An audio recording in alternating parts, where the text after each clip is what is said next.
Derek couldn't sleep that night. He lay in his penthouse apartment staring at the ceiling while Victoria slept peacefully beside him. His mind kept replaying that moment at the crosswalk, Lily's face, older but still beautiful, and those two little faces looking up at her with absolute trust. He reached for his phone and opened social media, something he rarely did anymore. His fingers trembled as he typed Lily's name into the search bar. There she was. Her profile was private, but her profile picture showed her smiling with the two children. The boy had dark curly hair. The girl had dimples just like his own. Derek's chest tightened. He'd been so stupid 3 years ago. When his tech startup finally got major investors, he'd felt invincible. Lily had been working as a kindergarten teacher, living simply, dreaming of a quiet life. But Derek wanted more. He wanted empire, power, recognition. And in his arrogance, he'd convinced himself that Lily's simple dreams would drag him down. So he'd ended it. Coldly, cruelly, he'd told her she wasn't ambitious enough for the life he was building. He'd watched her cry and walked away without looking back. 2 weeks later, his company exploded in value. 6 months after that, he'd met Victoria at a business conference. Now, lying in his luxury apartment with his attorney fiancée beside him, Derek realized he might have thrown away something far more valuable than any business deal. The next morning, Victoria left early for court. Derek called his assistant. "Cancel my meetings today. All of them." "Sir? You have the board presentation at 2. Cancel it." He drove himself this time, no driver, heading back to the neighborhood where he'd seen Lily. It was a modest area, nothing like the upscale districts he now frequented. He parked near the crosswalk and waited, feeling like a stalker but unable to stop himself. An hour passed. Then just when he was about to give up, he saw her. Lily emerged from a small apartment building, holding the twins' hands. They were dressed for daycare, tiny backpacks and bright rain jackets. The little girl was chattering excitedly, while the boy walked quietly, observing everything around him. Derek's heart hammered. He got out of the car, his expensive shoes splashing in puddles as he crossed the street. "Lily." She froze, turned, her eyes widened, and for a moment Derek saw fear flash across her face. Then her expression hardened into something cold and protective. "Derek." Her voice was flat. She instinctively pulled the children closer. I saw you yesterday at the crosswalk." He couldn't take his eyes off the twins. Up close, the resemblance was unmistakable. The boy had his nose. The girl had his eyes. "We need to get to daycare." Lily started to move past him. "Are they mine?" The words burst out before he could stop. Lily stopped. The twins looked up at their mother, confused. She knelt down and spoke gently to them. "Go wait by that blue bench for Mommy, just for 1 minute. Don't move, okay?" The children nodded and walked to the nearby bench, still within sight but out of earshot. Lily stood and faced Derek, her eyes blazing. "You have no right to ask me that." "Lily, please." "No, you don't get to do this." "You walked away, Derek.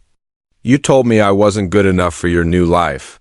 You didn't call, didn't text, blocked me on everything." "I tried to tell you," her voice cracked. "When I found out I was pregnant, I tried so hard to reach you." "But you'd already moved on?" New number, new address, new woman on your arm in every magazine. Derek felt sick. "You were pregnant and You were busy building your empire." Lily's voice was bitter. "So I built mine. Those 2 beautiful children are my world. We don't need your money or your guilt. I want to know them. Please." "Why? So you can disrupt their lives? So you can play daddy when it's convenient and disappear when your billionaire lifestyle calls?" "I made a mistake." "Yes, you did. And I've spent 3 years making sure they never feel that mistake." She turned and walked toward the twins, who jumped up excitedly when they saw her coming. Derek stood frozen, watching his children walk away from him into a life he knew nothing about. For the first time in years, Derek understood what real loss felt like. Derek sat in his office but couldn't focus on anything. The board presentation he'd rescheduled droned on, but all he could see were those 2 small faces.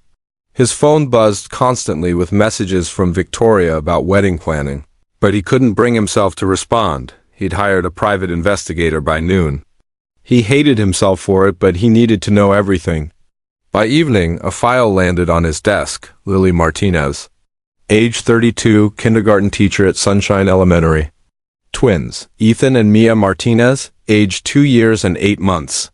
Father, listed as unknown on birth certificates. Lily lived in a one-bedroom apartment, working full-time while the twins attended daycare. No family support. Her parents had passed away in a car accident when she was in college. She was doing it all alone. Derek's hands shook as he read. She'd been pregnant with twins and completely alone. While he'd been celebrating funding rounds and buying luxury cars, she'd been facing double morning sickness and figuring out how to afford 2 cribs. His assistant knocked softly. "Mr. Chun, Victoria's here." Derek quickly closed the file. Victoria swept in, immaculate in her tailored suit, holding fabric swatches. "Darling, we need to decide on the reception colors. I'm thinking platinum and blush. Very elegant, Derek. Are you listening?" "What?" "Yes, sorry." Victoria's eyes narrowed. "You've been weird since yesterday. What's going on?" "Nothing. Just work stress. We're getting married in 4 months. This is supposed to be a happy time." She moved closer, studying his face. "You're hiding something." Derek looked at this woman he'd planned to marry. Beautiful, successful, perfect on paper, but did he love her? Or had he chosen her because she fit the image of the life he thought he wanted? "Victoria, can I ask you something?" "Do you want children?" She blinked. "We've discussed this. Maybe in 5 years after I make partner. Why?" "Just wondering." She kissed his cheek. "Don't go getting broody on me. We have plenty of time for all that. Right now I need you to focus. Platinum or champagne gold." After she left, Derek opened the file again. There was an address for the daycare. He knew he shouldn't, but Next morning, he found himself parked outside Sunshine Elementary at pickup time. He watched Lily arrive, still in her teaching clothes from her own classroom across town. She looked exhausted. The twins ran to her, and despite her tiredness, her face lit up with pure joy. She scooped them both up, kissing their heads. Listening to their excited chatter about their day, Derek noticed she was driving a 15-year-old Honda with a dented bumper. When she strapped the twins into their car seats, he could see they were the basic models. Not the high-end safety seats he'd researched in his file. Something broke inside him. His children were living paycheck to paycheck while he had millions sitting in accounts he never even looked at. That night he called his lawyer. Not the firm where Victoria worked, a different one. "I need to establish paternity and set up support for 2 children. Immediately." "Are these your biological children, Mr. Chun?" "Yes, I believe so. We'll need DNA tests, but I'm certain." "Does the mother know you're doing this?" Derek hesitated. "Not yet." "I'd advise telling her first. These things go better with cooperation," but Derek knew Lily wouldn't cooperate. She'd made that clear. So he did something he wasn't proud of. He had his lawyer file papers with the court, requesting a paternity test. It was legal, but it felt wrong. 3 days later, his phone rang from an unknown number. He answered to hear Lily's voice, shaking with rage. "How dare you? You had me served with legal papers at my school?" "In front of my colleagues?" "Lily, I just want to help." "You want to help? You're threatening me with court?" "Trying to force DNA tests like I'm some kind of liar?" "I need to know for sure, you know." "You looked at them, Derek. You saw yourself in their faces. But that's not enough for you because you don't trust anyone, do you? Everything has to be official, legal, documented." "I have rights." "Rights?" Lily laughed bitterly. "You gave up your rights when you walked away? But fine, you want proof? You'll get it. And then you'll see that not everything in life can be solved with money and lawyers." She hung up. Derek stared at his phone, wondering if he'd just made everything worse. The paternity test confirmed what Derek already knew. 99.9% match.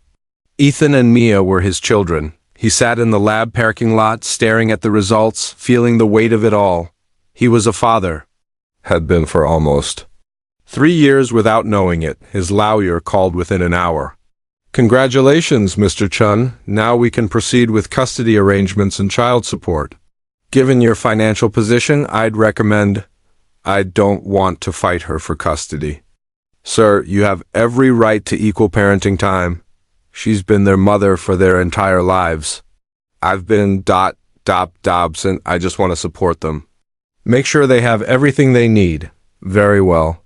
I'll draft a support agreement. Given your income, the standard calculation would be approximately, I want to give them more than the standard. Set up trust funds. College funds.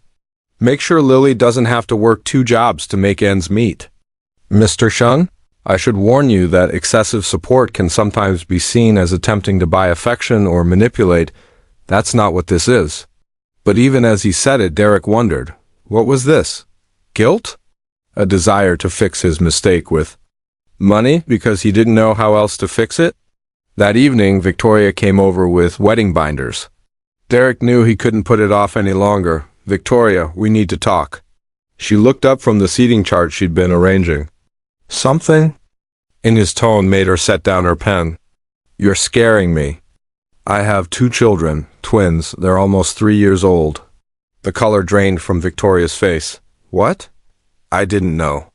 I swear I didn't know until last week. Their mother is someone I dated before I met you. We'd broken up and she got pregnant, but I'd already cut contact and... Wait, Victoria stood up. You have 2 children you didn't know about? How is that even possible? I blocked her, changed everything. I was an idiot, and who is she? Do I know her? No, her name is Lily. She's a teacher. Victoria started pacing. Okay, this is a lot. But we can handle this. You'll pay child support, see them on weekends or whatever, and we'll... It's not that simple. Why not? Rich men have children from previous relationships all the time. We'll incorporate them into our life. It'll be fine. Derek looked at Victoria and realized how different their worldviews were. She was already planning how to fit his children into their existing plans, like rearranging furniture. Victoria, I've been lying in bed every night thinking about how Ethan, that's my son, how he has my nose, and I've never even heard his voice. How Mia, my daughter, has my dimples, and I don't know what makes her laugh. Derek, you're being emotional, it's understandable, but I'm their father. And I wasn't there. Not for their birth, not for their first steps, not for any of it.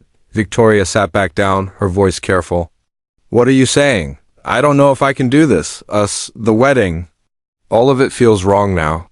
You're calling off our wedding because of some children you just found out about? Her voice rose. We've been planning this for months. I've already sent save the dates to 300 people. I know, and I'm sorry. Sorry? Derek, I've built my life around our plans. I turned down a job in Boston because we were getting married here. I've introduced you to every partner at my firm. And now you're just, what? Throwing it all away? I'm not the man you think I am, Victoria. I abandoned a pregnant woman. I'm a father who's missed years of his children's lives. I need to figure out who I am before I can marry anyone. Victoria stood, gathering her binders with sharp, angry movements. You know what I think? I think you're using these kids as an excuse. You've been distant for months, and now you have a convenient out. Maybe she was right. Derek didn't know anymore. I'm sorry, he said quietly. Victoria looked at him with something like pity. You're going to regret this. That woman doesn't want you, Derek, and those kids don't know you. You're giving up everything for a fantasy. She walked out, leaving her wedding binders scattered on his coffee table.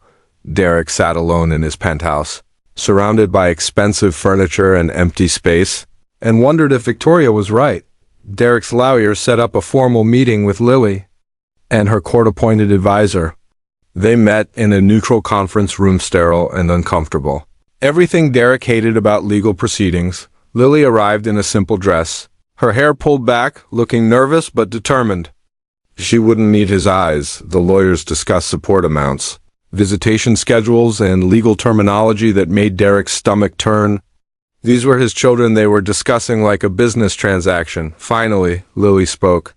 I don't want his money? Everyone stopped. Derek's lawyer blinked. Miss Martinez, with all respect, Mr. Chun has significant financial resources that could provide excellent opportunities for Ethan and Mia. I've provided for them fine on my own. Lily, Derek said softly. It was the first word he'd spoken. Directly to her. Please, let me do this. I know I can't undo the past, but I can make sure they have everything they need. They have everything they need. They have me. I saw your car. I know teachers don't make much. Please, don't let pride stop you from accepting help for them. Lily's eyes flashed. Pride? You think this is about pride? This is about protecting my children from a man who's already proven he'll walk away when things get hard. I won't walk away. Not from them. You don't get to promise that. You don't get to waltz in and play hero because you feel guilty. Derek's lawyer cleared his throat. Perhaps we could start small. Mr. Chun could contribute to daycare costs, set up education funds. And visitation? Lily's lawyer asked. Derek leaned forward. I want to know them. I want to be their father. You can't just become their father overnight, Lily said. They don't know you. They call me mommy, and they ask about their daddy sometimes, and I've told them that their daddy lives far away. How do I explain that their daddy was actually 45 minutes across the city, living in a penthouse while we shared a one-bedroom apartment? The words hit Derek like physical blows. Start slow, he said quietly. Let me meet them properly. Let me take them to the park or something. I won't overwhelm them, I need to try. Lily was quiet for a long moment. Finally, she spoke. One afternoon this Saturday. At the Children's Museum, 1 hour. If they're uncomfortable or scared, we leave and you don't push it. Thank you. Don't thank me. I'm not doing this for you. I'm doing it because maybe, somehow, having a father in their lives could be good for them. But Derek, if you hurt them, I won't. If you make promises and break them, if you get bored of playing dad and disappear, I will make sure you never get near them again. I don't care how much money you have. Saturday came too slowly and too fast. Derek changed his outfit 5 times. What did you wear to meet your children for the first time? He finally settled on jeans and a sweater, casual, approachable. Nothing intimidating. He arrived at the Children's Museum early, pacing near the entrance. When he saw Lily approaching with the twins, his heart nearly stopped. Ethan and Mia were dressed in matching outfits, little jeans and colorful shirts. They held Lily's hands, looking around with wide, curious eyes. Derek knelt down to their level as they approached. Lily had clearly prepared them. Ethan, Mia, Lily said gently. This is Derek. He's a friend of Mommy's. Derek's heart sank a little. At friend, but he understood. He smiled at them. Hi, you can call me Derek. Your mommy told me you like dinosaurs and princesses? Mia, the bolder one, smiled. I like both. And unicorns. Ethan stayed quiet, partially hiding behind Lily's leg. Just watching. Well, I heard this museum has a dinosaur exhibit and a princess castle. Should we check it out? Mia nodded enthusiastically. Ethan looked up at Lily for permission. She nodded why that they spent an hour exploring. Mia warmed up quickly, grabbing Derek's hand to show him everything. Ethan stayed close to Lily but gradually began participating, showing Derek his favorite dinosaur, a triceratops. When it was time to go, Mia hugged Derek's leg. Bye, Derek. Can you come again? Derek looked at Lily, hope in his eyes. She gave a small nod. I'd love to, he told Mia as they walked away. Ethan looked back once and gave Derek a tiny wave. It was the best moment of Derek's life. Over the next 3 months, Derek's life transformed. Saturday afternoons became sacred time with Ethan and Mia. They went to parks, museums, the zoo. Gradually, the visits extended. Soon he was picking them up from daycare once a week, taking them for dinner. Lily remained cautious but fair. She never bad-mouthed him to the twins, never tried to sabotage his growing relationship with them. But she also kept a firm boundary between them. They were co-parents, nothing more. Derek finally convinced her to accept financial support. He covered daycare costs, set up college funds, and made sure she could move to a better apartment. 2 bedrooms so the twins could have their own room. This is too much, she'd protested when she saw the apartment he'd found for them. It's not enough. It'll never be enough to make up for what I missed. Derek's life in the business world suffered. He missed meetings to pick up the twins. He turned down international trips because he didn't want to miss their time together. His board of directors started asking questions, but he didn't care. For the first time in years, his life felt meaningful. One evening, he was giving the twins dinner at his place. They were having breakfast for dinner. Pancakes shaped like animals when Mia said something that stopped his heart. "Derek, why don't you live with us?" Derek looked at Ethan, who was also watching him curiously. "Well, I live here, and you and your brother live with your mommy. But Jamie's mommy and daddy live together, and so does Lucas's family."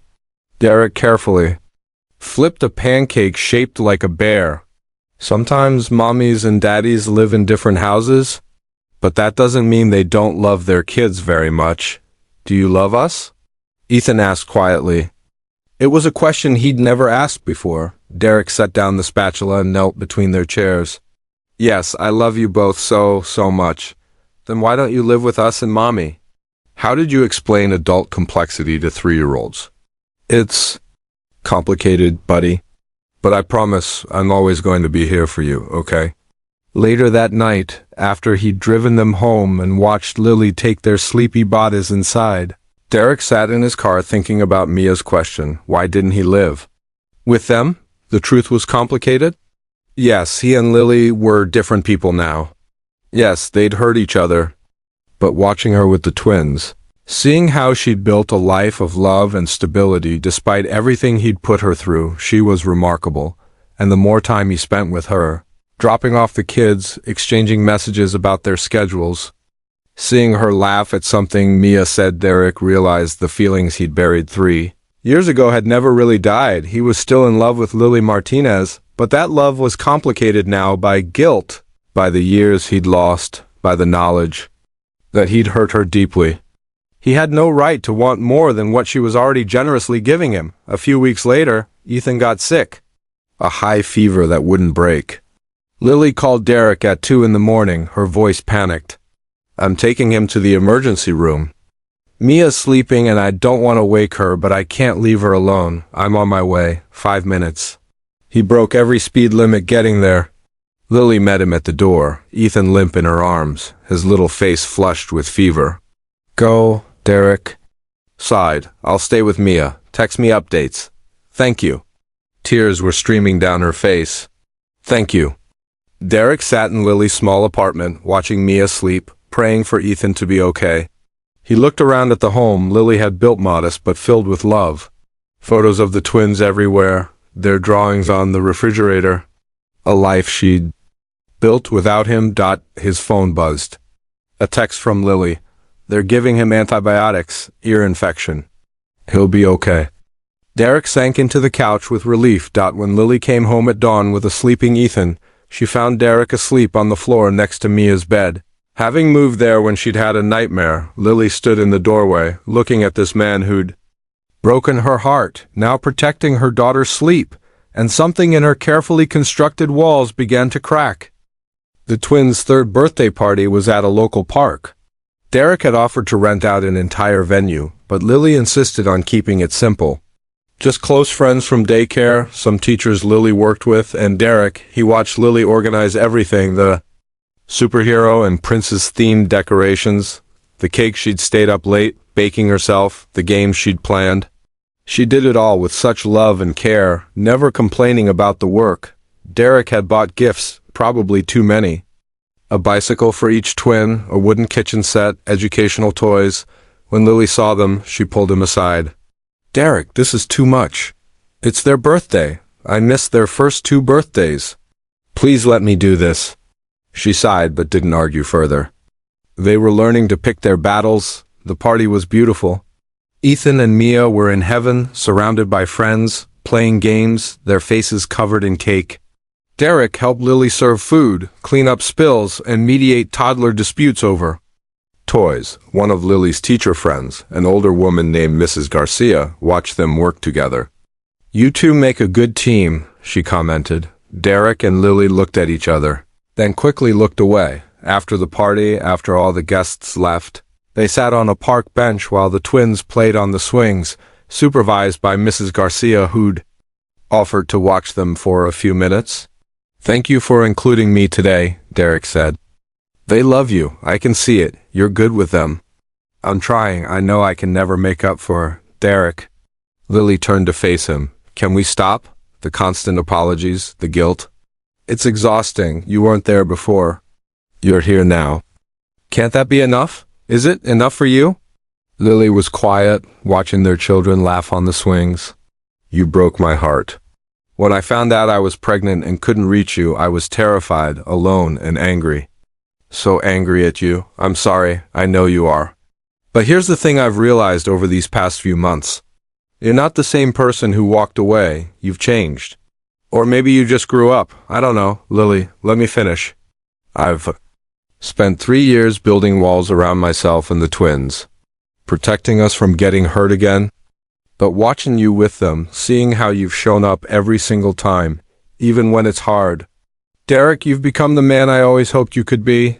Derek's heart pounded. "What are you saying?" "I'm saying I forgive you. Not for you, but for me. I can't carry this anger anymore. It's too heavy. I don't deserve your forgiveness. Maybe not. But I'm giving it anyway." She smiled softly. "Besides, Ethan has your stubborn streak and Mia has your determination. I'm reminded of you every single day. I might as well make peace with it." They laughed, the tension breaking. "Can I ask you something?" Derek said carefully. "That day when I broke up with you, you were going to tell me something. I cut you off. Before you could. What was it?" Lily's eyes widened. "You remember that? I've replayed that day 1,000 times." She took a deep breath. "I was going to tell you I was pregnant. I just found out that morning. But you started talking about how I was holding you back, and I realized ... You didn't want the life I wanted, so I let you go?" The weight of that knowledge hit Derek like a truck. If he'd just listened for 30 more seconds, everything would have been different. "I'm so sorry, I know. But Derek, I need you to understand something. I don't regret how it happened. Being alone, struggling, raising them by myself, it made me strong. It taught me what I'm capable of. I wouldn't change it. Even the hard parts? Especially the hard parts." On the swings, Mia called out, "Mommy? Derek, look how high I'm going." They both waved, their hands close but not quite touching on the bench between them. "So where do we go from here?" Derek asked. Lily looked at him, really looked at him, and smiled. "I don't know. But maybe we figure it out together, one day at a time?" Derek smiled back, feeling hope bloom in his chest. One day at a time sounds perfect. 3 months later, Derek sold his penthouse and bought a house 10 minutes from Lily's apartment. He cut back his hours at work, promoting others to handle the day-to-day operations. He showed up for school plays, doctor's appointments, and bedtime stories. He and Lily went to co-parenting therapy, working through the past, building trust. They had dinner together with the twins twice a week. Sometimes after the kids went to bed, they'd really talk about everything they'd missed in each other's lives. One evening, 6 months after the birthday party, Lily invited Derek to stay for coffee after putting the twins to bed. They sat on her couch, comfortable in the silence. "The twins asked me something today," Lily said. "What?" "They asked if you were their daddy now, or if you were still just Derek." "What did you tell them?" "I told them you've always been there, Daddy. We just didn't know how to tell them yet." Derek's eyes filled with tears. "Really? Derek, you've proven yourself 100 times over. You're their father in every way that matters." "I think it's time they knew," they told the twins the next morning. Ethan and Mia processed it in typical toddler fashion with about 30 seconds of seriousness followed by excited questions about whether this meant Derek would come to more play dates. A year later, Derek proposed. Not in some grand gesture, but on an ordinary Tuesday, while they were washing dishes together after the twins' bedtime. He'd been thinking about it for months, waiting for the right moment, and then realized the right moment was just ... Their life together. "Lily Martinez, will you marry me again? For the first time? I'm not sure how to phrase this." She laughed through tears. "Yes, to all of the above." They married in a small ceremony in the same park where the twins had their 3rd birthday. Ethan was the ring bearer. Mia was the flower girl.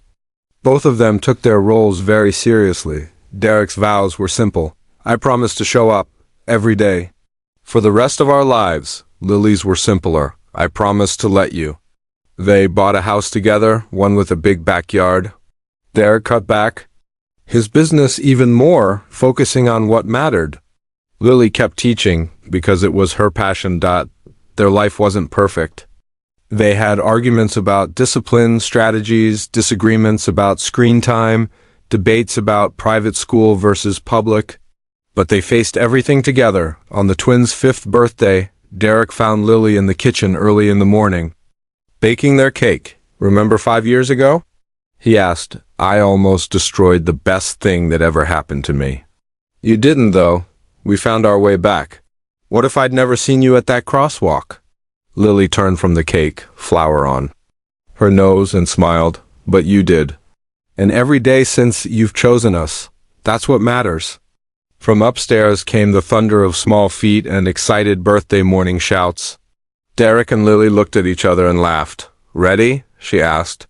Always, he said, and hand in hand, they went upstairs to greet their children, their family, their second chance at forever.